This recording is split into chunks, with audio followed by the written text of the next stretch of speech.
O edifício St. Miriam foi inaugurado em 1974, um marco de modernidade na época. Hoje, é só uma carcaça de concreto, um esqueleto esperando a demolição. Eu sou o zelador, ou melhor, o último homem que ainda pisa aqui dentro. Meu turno começa às 10 da noite e termina às 6 da manhã. Uma rotina solitária, onde o único som constante é o zumbido do gerador de emergência. Não há mais ninguém. Os moradores foram embora há anos, os elevadores estão desativados, as janelas pregadas. A solidão, no entanto, é o menor dos meus problemas, porque há algo que nunca parou. Os passos. Toda noite, religiosamente, por volta das 2h15 da madrugada, eu os ouço. Passos pesados, diretamente sobre o teto do meu pequeno quarto de descanso, no 10º andar. O ritmo é sempre o mesmo, lento, cadenciado. Uma pausa e recomeça. Como se alguém estivesse andando de um lado para o outro, perdido em pensamentos. A questão, o detalhe que transforma uma simples irritação em um calafrio na espinha, é que não existe um andar acima do meu. O 10º é o último, e eu durmo colado no teto. Acima de mim, só existe o céu e a noite. No início, tentei racionalizar. Ratos? Impossível, o som é pesado demais, humano demais.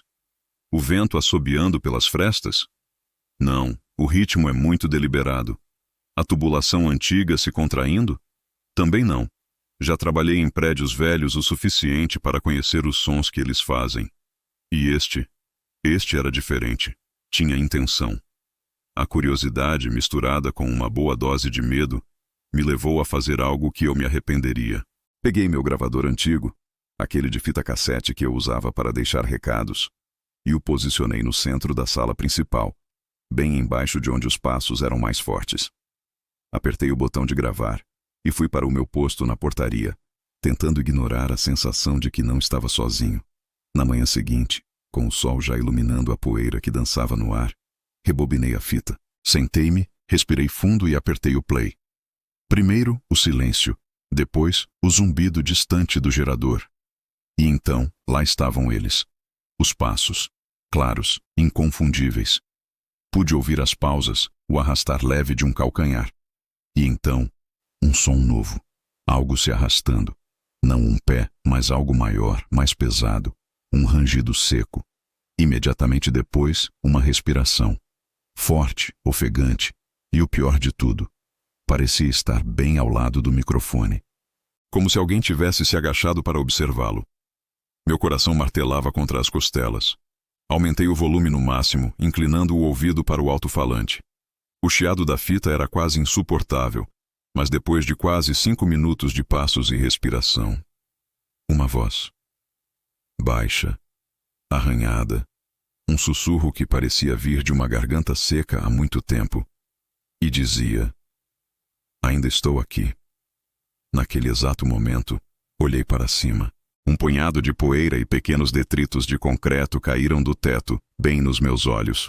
A estrutura inteira parecia vibrar suavemente, como se a pessoa lá de cima tivesse recomeçado a sua caminhada noturna, circulando lentamente. Um grito escapou da minha garganta, um som agudo de puro pavor. O eco respondeu, como sempre acontecia nos corredores vazios. Mas desta vez, ele não veio das paredes ao meu redor. Ele veio de cima. Eu não consegui mais dormir naquele quarto. Passei o resto das noites na cadeira desconfortável da portaria, com os olhos fixos no monitor das câmeras de segurança, que mostravam apenas corredores escuros e vazios. Mas o som me seguia. Mesmo a 10 andares de distância, eu podia jurar que ouvia os passos, mais fracos, mas ainda lá. Na noite seguinte, o medo deu lugar a uma determinação desesperada. Eu precisava saber. Precisava ver. Se houvesse uma explicação lógica, eu a encontraria. E se não houvesse? Bem, eu precisava encarar o que quer que fosse. Subi até o 10º andar, o coração batendo um ritmo frenético. Fui até a porta do almoxarifado de manutenção, no fim do corredor. Uma porta que eu conhecia bem. Atrás dela, sempre houve apenas o teto de concreto bruto do edifício, a laje final. Mas não naquela noite. Quando abri a porta, a minha lanterna revelou o impossível. No lugar da parede sólida, havia uma escada. Uma escada metálica, estreita e enferrujada que subia em espiral para a escuridão completa. O ar que descia de lá cheirava a mofo, ferrugem e a algo mais. Algo antigo. Minhas mãos tremiam, mas eu agarrei o corrimão gelado e comecei a subir. Cada degrau rangia sob o meu peso, o som ecoando no breu acima e abaixo de mim. O coração disparado parecia querer sair pela boca. A escada parecia interminável, mas finalmente terminou em um pequeno patamar e uma porta. Uma porta idêntica à do meu próprio andar. Hesitante, girei a maçaneta. A porta se abriu para um corredor. Era o mesmo corredor do 10º andar, com as mesmas lâmpadas queimadas pendendo do teto e o mesmo piso de cimento rachado. Mas havia algo diferente. Tudo parecia novo. Como se o prédio tivesse acabado de ser construído. O concreto não tinha manchas, o ar não tinha poeira. E no final do corredor, onde ficava o último apartamento, uma luz fraca piscava. Andei lentamente, cada passo meu parecendo uma profanação naquele silêncio imaculado. A luz no fim do corredor piscava no mesmo ritmo frenético do meu coração. Era a sala de onde os sons sempre vinham. A porta estava entreaberta. Empurrei-a. Dentro, o cômodo estava quase vazio. Havia apenas uma mesa simples, uma cadeira e, sobre a mesa, um rádio antigo.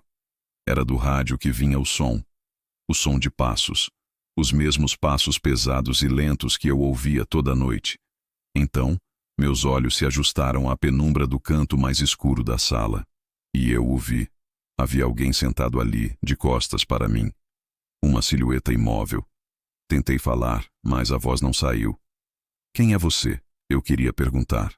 O que está fazendo aqui? Como se ouvisse meus pensamentos, o homem virou o rosto lentamente em minha direção. E o meu mundo desabou. O rosto que me encarava era o meu.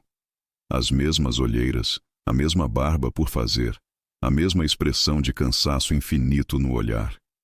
Ele usava a minha roupa, o meu relógio. Ele sorriu. Um sorriso triste, resignado, e disse com a minha própria voz: alguém precisava cuidar daqui de cima.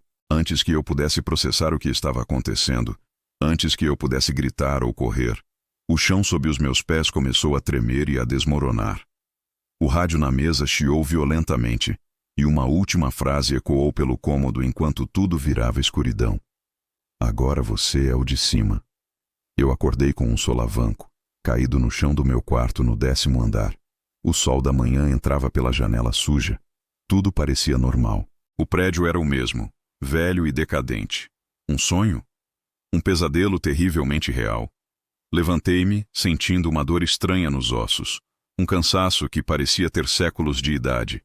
E foi então que, pela primeira vez, eu ouvi. O som não vinha de cima. Vinha de baixo.